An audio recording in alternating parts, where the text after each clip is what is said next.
experts here from the Mount Soledad camera.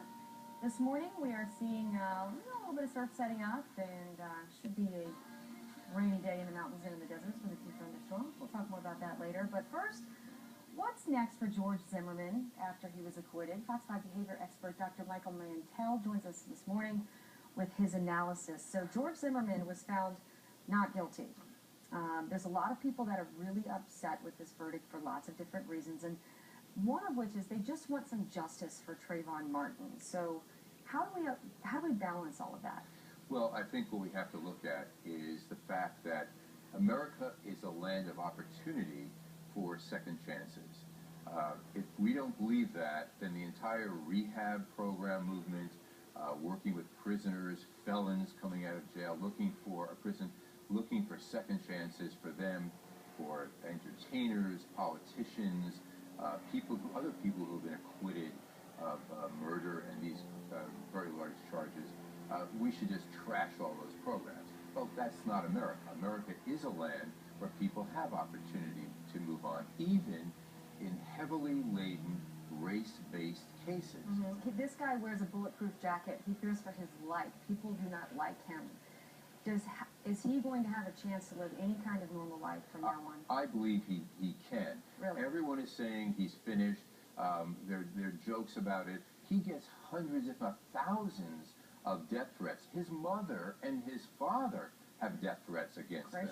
So, yeah, but I do believe, I may be a lone voice. How does he do that, though? How does he move forward? Can you be more specific? Sure. This is kind of a big deal. I mean, how do you move past this? The question is, we all need passion in life to go forward. How do you define passion? Something you feel strongly about. Something you feel strongly about. Well, 12th century scholars used the term to describe willing suffering. They were talking about Christ in particular. Okay. But this applies to everyone. So it's sacred suffering. For us to go from suffering to serving to what we're passionate about, love. That's what passion really means to most people. I love doing this.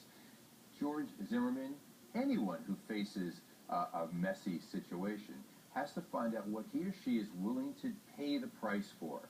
That's how he finds his passion. Let's get specific, though. The R's. The right. 3 R's. Okay. I've looked at politicians from Clinton to all those guys. Yeah. Snoop Dogg.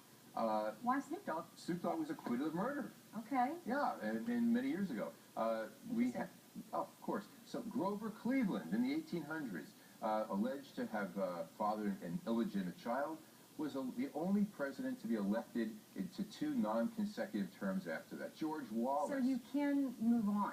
Absolutely, you can move on. And the first step is to retreat. He has to step back. He can't accept book deals. He can't go public. He can't become a commentator for Fox News. He has to really retreat. We haven't heard from Casey Anthony in a long time. For good reason, or no? For smart reason. Okay. Now, number 2, he has to reflect, and this is the tough part for him. He probably has post-traumatic stress disorder. Okay. I can't imagine how he couldn't. So he has to take time to understand that the greatest messages in life come from the biggest messes in life. He has to use what I call the EWOP principle. Everything works out perfectly. Okay. So that means he has to gather strength from his distress, become brave from reflection. During this time, he has to think about, what's my North Star? What am I willing to suffer for to find my passion? And I think he needs some very smart goals, specific, measurable, achievable, realistic, timely. He needs great coaching right now. You know who and correct me if I'm wrong, you know who I think has done a good job with that is Michael Vick. Michael Vick. Michael Vick is out, promoting, animal rights, and, he's just, helping young kids get out of jail and stay out of jail and that kind of thing. I mean, there's an example of someone who retreated, got some reflection, and then came back with a plan that really just mitigated the damage that he did in the first place. And that's the 3rd R, which is repair. Interesting. How is he going to heal? This is a guy who mentored young children, black children. Allegedly, he had dated a black girl, took a black girl to the prom. He has been working with homeless people. His healing comes from understanding what Nietzsche said, the 19th century German philosopher, who said, when something happens to you, you say, I need this. What's the message? How can I grow? And I think, give up the idea of becoming a cop. Don't be a wannabe. Be the real thing. Be the healer for us. We need to heal. I grew up in Newark, New Jersey.